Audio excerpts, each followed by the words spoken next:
La primera decisión administrativa importante de Javier Milei como presidente fue el decreto 70/2023 de diciembre de ese mismo año.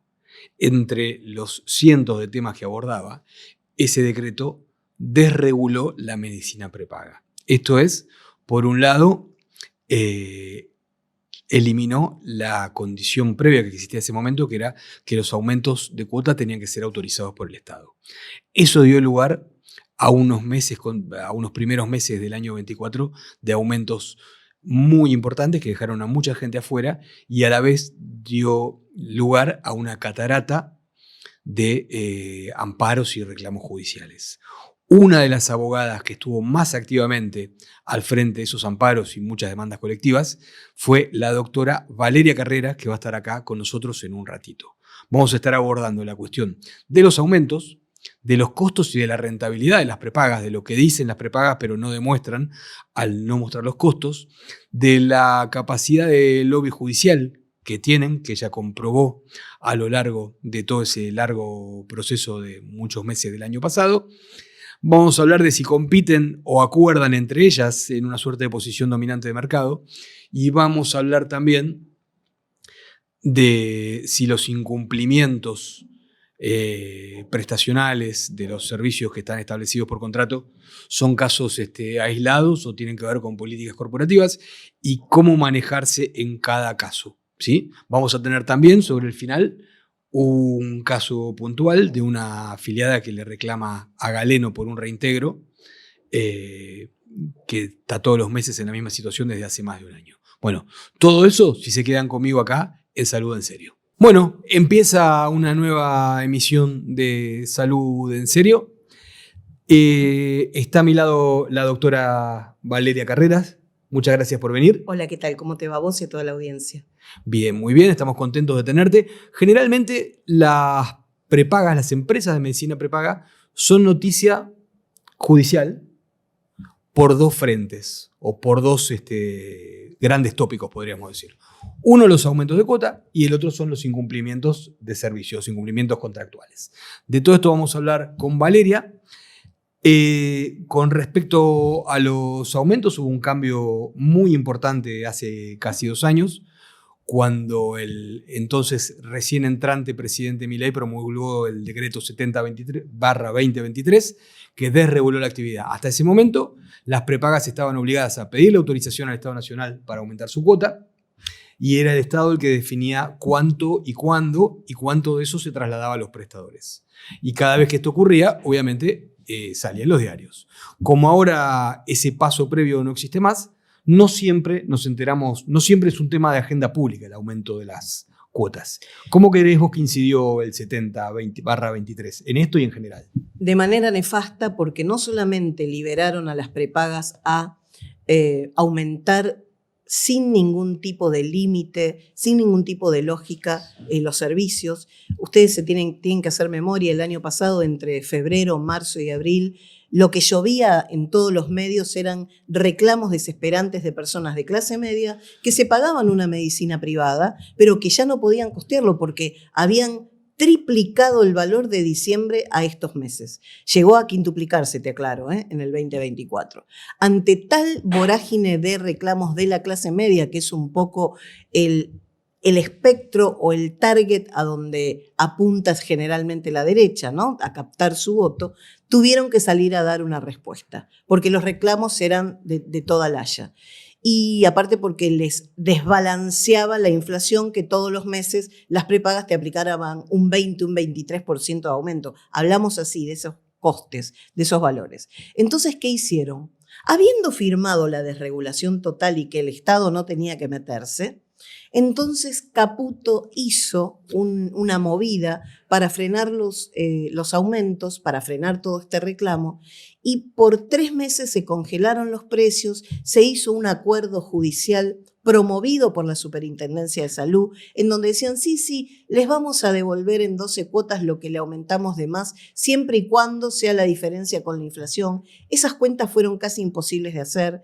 Que a vos te devuelvan algo sin ningún tipo de interés en 12 cuotas, no te resuelve ¿Sin nada. ningún interés? Sin ningún interés. Y aparte, ¿sabés qué era lo malo? Que dejaban firme el el valor más alto. ¿Por qué? Porque siempre estaban las excusas, bueno, esto ya está consolidado, te voy a ir descontando de a poco, pero eso no se vio en la realidad.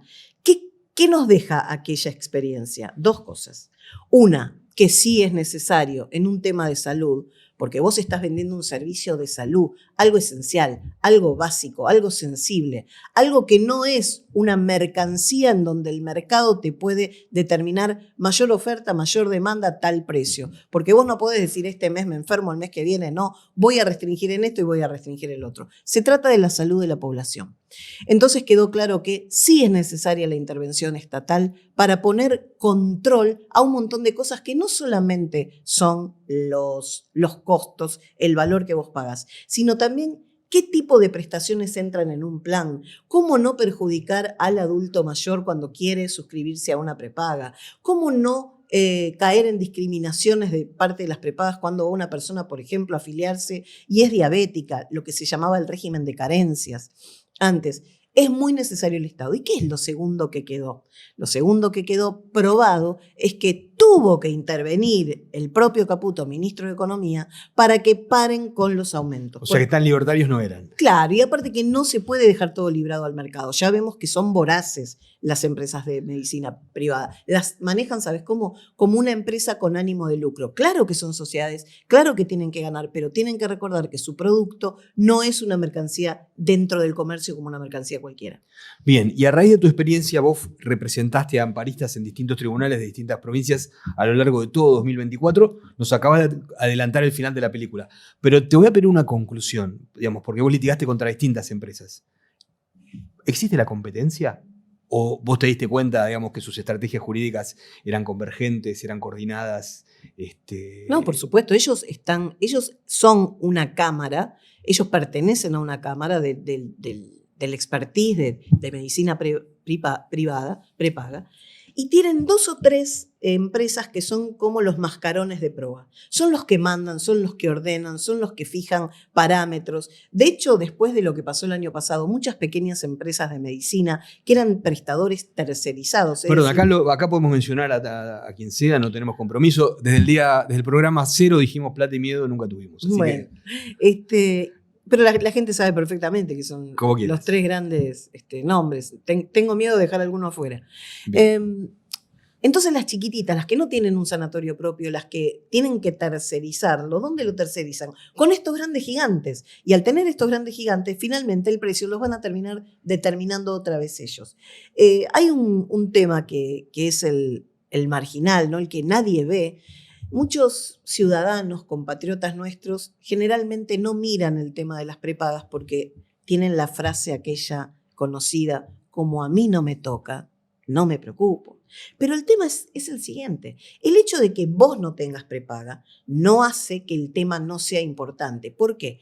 Porque hubo un gran sector de la población que en ese primer semestre del 2024 dejó la medicina privada, no la pudo pagar, no pudo hacerle frente. La clase media se vio golpeada en eso y tuvo que dejarla. ¿A dónde fue? Fue a las obras sociales aquel que tenía un trabajo o al hospital público. Aquel que perdió su empleo formal. Entonces, o el que ya no tenía, suponte, claro, una respuesta. Hay veces que las obras sociales están muy distantes del lugar donde te atendes y el que te atiende es el hospital público, que después le intenta cobrar a la obra social. El famoso recupero. Pero viste, lo importante es decir, ¿y qué le pasa a aquel que no tiene prepaga? ¿Por qué esto le afecta? Le afecta porque se van a ocupar más camas, más servicios en los hospitales públicos que él utiliza, porque justamente esta clase media no pudo hacer frente a los precios de la prepaga. Por eso todo siempre está interrelacionado y todo nos afecta a todos. Bien, vos tiraste recién un dato del 24, que es que digamos, el desgranamiento, la gente que empezó a dejar de pagar su prepaga. Uh-huh. Hace 3 programas atrás, estuvo ahí sentado donde estás vos ahora, Hugo Magonza, que es el presidente de la Unión Argentina de Salud, que es la cámara más importante que representa al sector en la Argentina, y nos tiró un dato que todavía... ¿Te resuena? ¿Sabés quién está dejando de pagar? Gente, enfermos crónicos. Es decir, claro, hasta los crónicos están dejando de pagar. Gente con patologías severas que no podría prescindir de la cobertura, estando dejando de pagar, porque si no, no come. Es lo mismo que le pasa a los jubilados, que ahora les habían quitado la cobertura gratuita de 5 medicamentos y empezaron a dejarlos. Empezaron, suponte, si la caja trae 30 comprimidos, toman un día sí, un día no, un día sí, un día no, para que les llegue, ¿sí? Y para que les cubra, porque tenían que tomar 2 por día, etcétera, y no pueden comprar todo. Es muy triste decir que vos en lo que vas a ahorrar es en salud, porque no es una broma. Ya sabemos lo que pasa cuando uno no se cuida, no se medica, no se trata. Incide directamente en la esperanza de vida y en la calidad de vida, en las dos cosas. Y en la muerte, Y en la muerte, directamente, claro. digámoslo, no nos disfracemos. Y aparte que una persona enferma no es él la persona enferma, no es él el que lo padece, es todo su grupo familiar, te lo puedo asegurar. No sé, Empieza el deterioro, empieza uno a pedir permiso para cuidarlo, uno para pedir permiso a hacer la cola en el hospital. Es muy grave, por eso nosotros tenemos que mirar al otro en todo el espectro. Ya lo dije con el hospital público, que se va a abarrotar y seguramente la gente lo notó. Eso sumado a que los médicos están renunciando porque no les pagan bien, ¿no es cierto? Así que es un tema que nos compete a todos. Bien, y a lo largo de esos meses, de ese primer semestre de 2024, vos nos estabas recordando, yo no lo tenía tan presente, que hubo aumentos de hasta 20 puntos mensuales. Sí, 21 y 22 también. Bueno, yo recuerdo que una jueza que pidió que lo justificaran, que mostraran sus cosas. El argumento de las empresas era que las tarifas estaban muy retrasadas. Y hubo una jueza que les pidió que lo demostraran. ¿Lo demostraron alguna vez? Nunca, en mis amparos nunca, y fue muy difícil también lograr hacer las cuentas de los descuentos reintegrados. Nunca coincidía con mis amparistas. Por ejemplo, en la factura de la medicina privada, en muchos casos, depende del plan, tenías incluido el IVA, ¿sí? Pero desglosado. Como consumidor final, y te ponían cuánto hubiera sido de IVA, una cosa rarísima. Bueno, ellos no devolvían la parte del IVA, es decir, el IVA era sobre el total, pero ellos te devolvían el aumento, el porcentaje de devolución sobre el otro monto. Así que fue muy injusto, nada quedó bien y lentamente este año empezaron otra vez los aumentos. A mí me volvieron a llamar, otra vez los aumentos, otra vez los aumentos. Hay algo nuevo que es una herramienta que te la cuento acá, que se llama Promesa. Ellos, un punto que querían evitar era la judicialización de los servicios de medicina. Que es lo que ocurrió el año pasado. Sí. No solamente por el precio, sino también para evitar reclamos por prestaciones, ¿no? Porque eso es un reclamo. Perdón, recordemos a la audiencia que en principio el organismo al que uno tiene que reclamar por un incumplimiento es la Superintendencia de Servicios de Salud. Sí, y ellos lo que hicieron con un convenio firmado el año pasado con el motivo de los aumentos, con la mayoría de las prepagas de la Argentina, fue la Superintendencia de Seguros de Salud, fue que todo planteo debe hacerse administrativamente a través de la superintendencia. Pero ¿qué pasa? Haces el reclamo, ellos le mandan cumpla con tal cosa y no pasa nada. Entonces la gente termina judicializándolo porque no viene el cumplimiento. Por la falta de respuesta. Por la falta de respuesta. Ellos se dieron cuenta que esto se seguía judicializando e instrumentaron este año una opción, entre comillas, gratuita. Digo porque hay que poner abogado igual, ¿viste? Finalmente hay que poner abogado igual, para hacer una mediación, pero de salud. Como existe la mediación prejudicial en otros temas, bueno, esto es para la mediación en salud, que generalmente las prepagas lo que analizan es, bueno, voy a ver de qué se trata y tal vez me conviene ahorrarme el costo del amparo. Pero tenemos que ver que... ¿Ya está activo o está en etapa de prueba? Está absolutamente a prueba. Se incorporó hace una semana y media el PAMIC, contra el cual no se podía accionar este programa, y debo confesar que yo todavía no tuve ninguno interpuesto por ahí, pero todavía no salió ningún tipo de resolución favorable. Nadie, yo estoy en grupos de abogados especializados en salud, y ninguno ha contado, bueno, logré un acuerdo en tal sentido. Lo que tiene este programa, Promesa, esta mediación, es que la resolución tiene que darse en 5 días, no más de 5 días. Vos un tema de salud no lo podés postergar a 1 mes, 2 meses de audiencia. Claro. En 5 días tiene que haber una respuesta, y si no hay, estás habilitado para hacer el amparo. Y otra cosa que tiene es que no es obligatorio, no tenés que ir a la mediación de salud sí o sí. Si querés, metés el amparo. Hay cuestiones urgentes que lo ameritan. En derecho de familia, por ejemplo, la mediación es un paso obligatorio. Sí, salvo, suponte, en una cuestión urgente como, por ejemplo, una restricción perimetral, un alimento provisorio. Después te mandan a la mediación, pero sí hay que pasar por ahí. Bien, y tampoco sabemos quién estuvo detrás de esto, si fue una iniciativa de la superintendencia, si era un pedido de las empresas, no lo sabemos todavía. ¿El Promesa? Sí. Yo creo el programa que es una sigla, es un acrónimo, bueno, Programa de Mediación en Salud. De Salud, exacto. Yo creo que todo lo que ha ocurrido en torno a las empresas de medicina privada han sido promovidas y a favor de las propias empresas de medicina privada.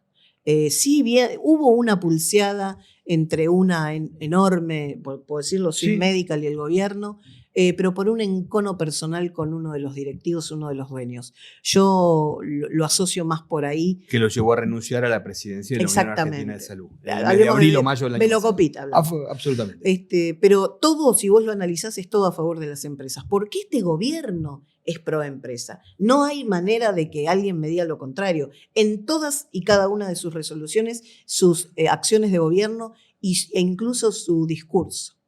Bien, y en el transcurso de esa larga batalla que duró casi todo el 24, vos litigaste, me acuerdo, en San Martín, en el juzgado de la jueza Martina Forns. En San Martín. ¿No? Tenías una amparista del Hospital Italiano. Sí, en San Martín después se me sumaron varios, ¿no? Sí. En Concepción del Uruguay, Concepción la jueza Cachapoli es.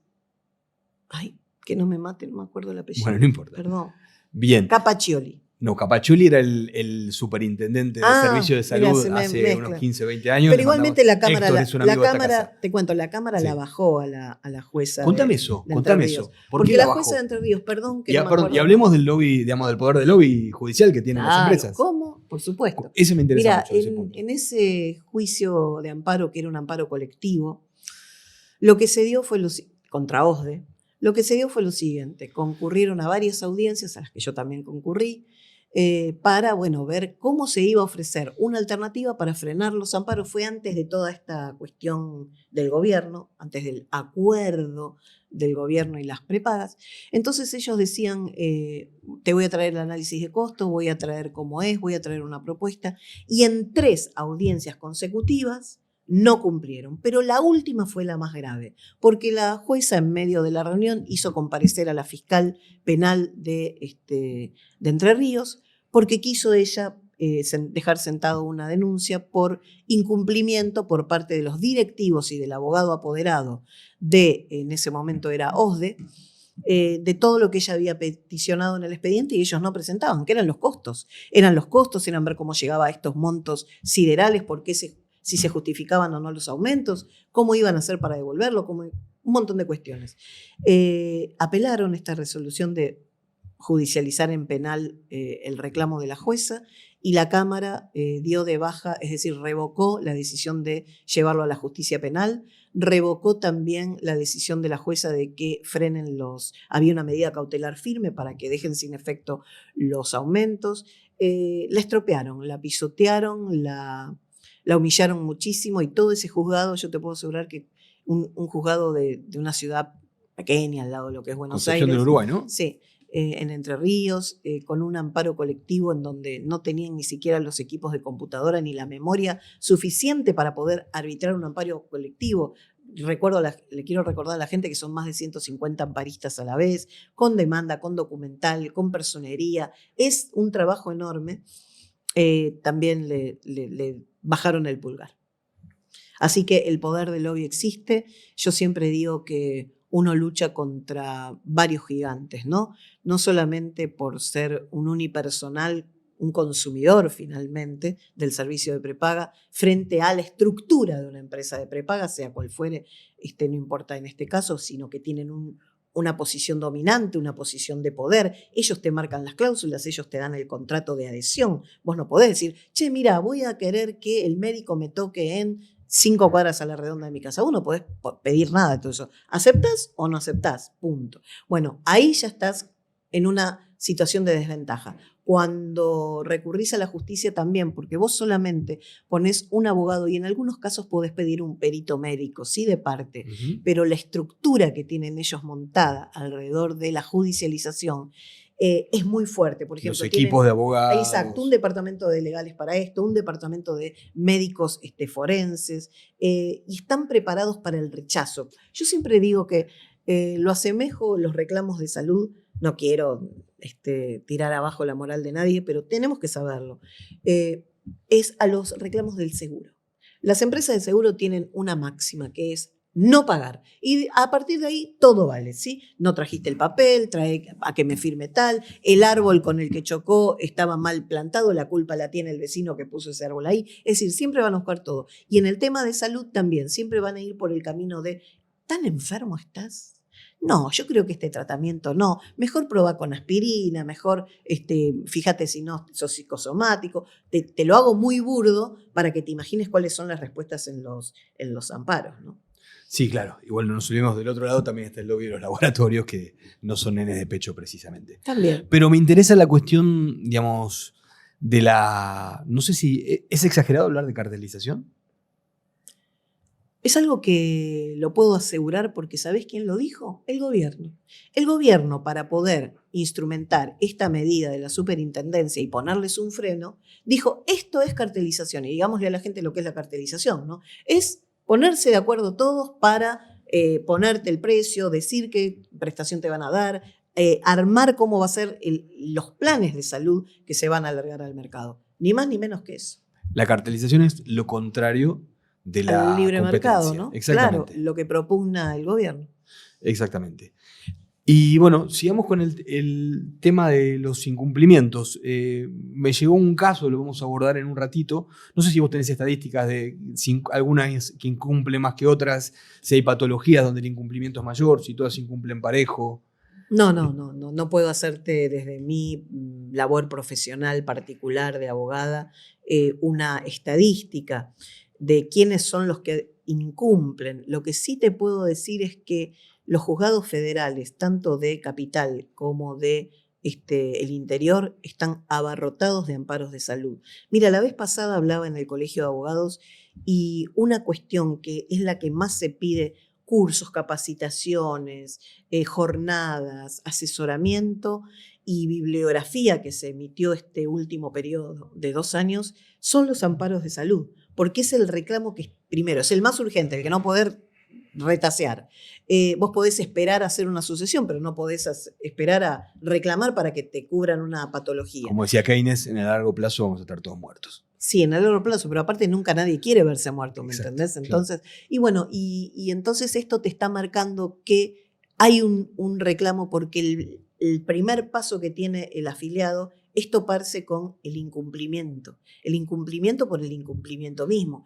Diferencio entre la dosificación de prestaciones que la están haciendo, la están llevando a cabo. Por ejemplo, esto lo pueden ver los oyentes. En un mes vos no podés pedir más de 3 consultas. Viste que hay gente que va al médico y el médico le dice hágase el análisis de sangre y después hágase la tomografía o tal estudio. Y después tráigame todo y yo lo... Bueno, tiene que ser para el otro mes. ¿Se entiende? Sí, te lo van diversificando así. Vos no podés usarlo más de 3 veces. Te topean el servicio. Sin decírtelo. Pero ¿qué hace el sistema? Te lo pasa para el mes siguiente. ¿Se entiende? Y hay veces que cuando vos llegás al médico con todos tus estudios, que a veces pasa un trimestre completo porque son de alta complejidad, etcétera, ya no es ese paciente que fue a consultar. Es un paciente que tiene 3 meses de demora en sus resultados. Pero bueno, a lo que vos me decías, yo creo que todas incumplen por igual. Por supuesto que las que más incumplen son las que más dotación la más cápita tienen, ¿no es cierto? Porque se van a dar muchos más casos. Por la cuestión de volumen. Exacto. Lógico, claro. Y creo que lo que más incumplen, a lo que más reacios son a las enfermedades raras, denominadas así, porque el coste por paciente es muy, muy caro, que son todas estas medicinas nuevas, todas estas drogas que están muy, muy caras en el mercado. Y acá tenés razón vos en lo que decís de los laboratorios. Sabiendo que la Argentina podría producir medicamentos, nosotros estamos pagando marcas. Eso es así. Las pagamos nosotros, los usuarios, las pagamos también las prepagas, las obras sociales. Estamos pagando un coste adicional por marca. Y yo te agrego que son marcas que generalmente pertenecen a laboratorios extranjeros. Claro. Digamos, y esos medicamentos que son carísimos en dólares, después alimentan remesas que van a las casas matrices. O sea, es parte del problema de fondo que tiene la Argentina de que nunca alcanzan los dólares porque es un agujero negro. Y aparte, fíjate, nosotros tenemos la ley de... me sale monodroga y no es... De genéricos. De genéricos. Una pegada, un éxito. Te puedo asegurar que son mucho más baratos. Mucho, mucho, mucho más baratos el genérico. Pero ¿qué sucede? Cuando el médico te dice, yo te receto el genérico, pero el médico con vos ahí enfrente te está diciendo, a mí me gusta más el de tal laboratorio. Claro. ¿Qué pasa con el paciente? Vos decís, capaz que no me hace efecto. ¿Qué me quiso decir? Claro. No, me quiso decir que el que hace efecto es el de él, ¿se entiende? El que él quiere es ese. Y vos sabés, y lo tengo que decir como una presunción, no lo puedo aseverar, que hay una campaña de los laboratorios Hay un esquema de incentivos. que premia a los médicos que recetan su droga con su marca y su packaging, ¿no? Con viajes, con puntos, con lo que fuere. Eso todavía no se pudo desterrar. Clarísimo. Vuelvo a algo que me quedó colgado, muy interesante todo lo que contaste, pero me quedó colgado la cuestión de los costos, de las empresas que se niegan a exponer los costos. ¿Esto qué implica? Que su rentabilidad no es negativa como nos quisieron hacer creer, mirá. que su rentabilidad no es mínima. A ver, yo reivindico en esto a Guillermo Moreno, que siempre habló de la importancia de los costos en la economía. Uno no puede saber si lo que paga es caro o barato si no sabe cuánto cuesta, porque al precio final le resta el costo y queda la ganancia del... Sí, eso es el ABC, ¿no? Pero en este caso, la respuesta es: no pierden por lo siguiente. Si perdieran, cierran. No seguirían. Ellos no van a sostener una estructura para brindar salud. No van a sostener una estructura para mantener puestos de trabajo. Olvídense, eso no existe. Ellos ganan, te lo puedo asegurar, ganan. Con los márgenes, aún cuando los controlaba el Estado. En estos 2 años quedó clarísimo. ¿Y antes también? Y antes también, por supuesto, porque si no, no hubieran sostenido la actividad. Y si no, tampoco hubiera crecido tanto la actividad. A ver, pensemos, la gente que tiene mi edad, próxima a 59 años.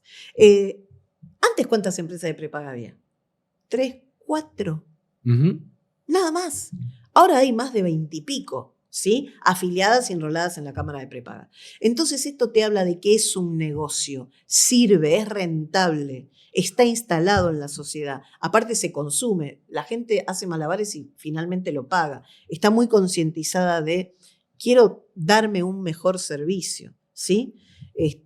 Así que yo creo que sí, que ellos ganan y nunca vamos a ver los costos porque, como vos dijiste antes y como dijo el gobierno, están cartelizados y hay muchos costos que los dibujan. Vos fíjate que cuando se les pidió, se les requirió que hagan un informe a ver por qué habían aumentado tanto, ellos ponían que por el aumento a los médicos y personal no sanitario, ¿no? Pero que son el personal de cocina, limpieza, etc. Entonces ponían un porcentaje que yo me fui a los convenios colectivos de trabajo de ese año, ese semestre del 2024, y no coincidía. ¿A dónde se fue ese aumento salarial que dijeron que habían hecho? ¿Se entiende? Sí. Después, o sea, dibujaron números frente a la justicia. Totalmente. Y otro detalle es: tenemos muchos costos porque el costo laboral es argentino. Sin embargo, una de esas empresas, OSDE, tenía un privilegio, y era que no pagaba ciertos impuestos. Sí, por una ley, una promoción que se dio en algún momento, hace muchos años. Eso continuó en el tiempo, así que tampoco lo tenían como excusa. Estamos hablando del aporte al fondo... Aportes de los trabajadores, todo lo que es aportes patronales, los tenían condonados en una cuantía menor a la que pagaba, por ejemplo, Swiss Medical. ¿Sí? Esto sí era de competencia, porque siempre OSDE se agarró de esto que es una obra social, claro, pero funciona, te puedo asegurar, como una prepaga. Tiene una falla OSDE en su composición de costos, hay que darle la derecha en esto, que es que no tiene locaciones propias.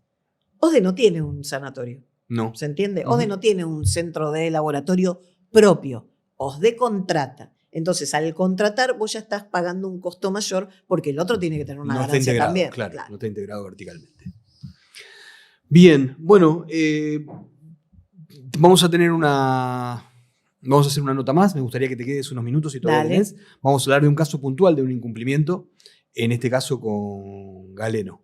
Bueno, estábamos hablando recién con la doctora Valeria Carreras de los incumplimientos de las empresas de medicina prepaga, y acá tenemos un caso puntual, un caso bastante grave. No sé si es incumplimiento o es demora, o la demora es una forma de incumplimiento. Esa formalidad te pido a vos que la aclares. Está con nosotros Micaela Lipson, que está muy preocupada por su mamá. Su mamá es afiliada a Galeno, y Galeno tiene la obligación contractual de pagarle el reintegro del geriátrico donde ella reside hasta el día 10 de cada mes, tengo entendido, ¿no? Y bueno, sí, ha habido sucesivas demoras, reclamos judiciales, y esto viene ¿desde cuándo, Micaela? Desde el año pasado, sí.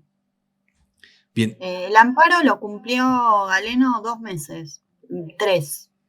Después hubo otro incumplimiento que fue con el subsidio de discapacidad, que es un subsidio que saqué al principio cuando geriatricé a mi vieja, y también se demoraban 2 meses, 3 meses. Ahí era más fuerte todo. Con el amparo logré que por lo menos cubrieran el mes, pero bueno, solo lo hicieron los 3 primeros meses que cumplieron el día 10 y después, ya de hecho el abogado tiene un modelo de ejecución que me lo mandó a mí, que yo lo relleno todos los meses para agilizar, y el día 11 le lleno los datos, lo firmo, se lo mando, le mando la factura y lo mete en el juzgado. Ya me dijo, te lo armo porque va a ser probable que lo tengamos que usar.